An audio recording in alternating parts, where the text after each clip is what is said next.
ಬಿಟ್ಟುಕೊಡೋದನ್ನು ಕಲಿಬೇಕು ಅಂತ. ಬಿಟ್ಕೊಡೋದಂದರೆ ನಮ್ಮ ವ್ಯಕ್ತಿತ್ವವನ್ನೇ ಬಲಿ ಕೊಟ್ಟು ಬಿಟ್ಕೊಡೋದಲ್ಲ. ತಕ್ಕ ಮಟ್ಟಿಗೆ ಹೊಂದಾಣಿಕೆಗೋಸ್ಕರ, ನಮ್ಮ ಬದುಕನ್ನು ಸುಂದರ ಮಾಡ್ಕೊಳ್ಳೋದಕ್ಕೋಸ್ಕರ ಒಂದು ಸಣ್ಣ ಹೊಂದಾಣಿಕೆಯನ್ನು ನಾನು ಮಾಡ್ಕೋಬೇಕಾದ್ರೆ ತಪ್ಪೇನಿದೆ? ನನ್ನ ಒಂದು ಚಟವನ್ನು, ಒಂದು ದೌರ್ಬಲ್ಯವನ್ನು ನಾನು ಬಿಟ್ಟುಕೊಡಬೇಕಾದ್ರೆ ತಪ್ಪೇನಿದೆ? ಅದು ನನಗೂ ಒಳ್ಳೆಯದೇ.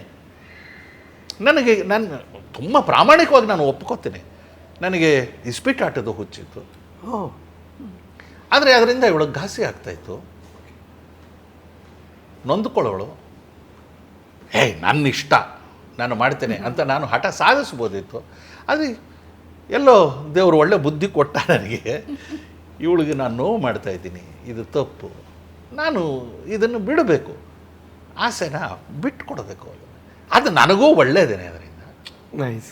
ಹೀಗೆ ನನ್ನನ್ನು ನಾನು ತಿದ್ದುಕೊಳ್ಳೋ ಅಂಥ ಅವಕಾಶ ಇದ್ದಾಗ ತಿದ್ದುಕೋತಾ ಹೋಗಬೇಕು. ಆ ತಿದ್ದುಕೊಳ್ಳೋ ಅಂಥ ಮನಸ್ಥಿತಿನ ನಾವು ಬೆಳೆಸ್ಕೋಬೇಕು.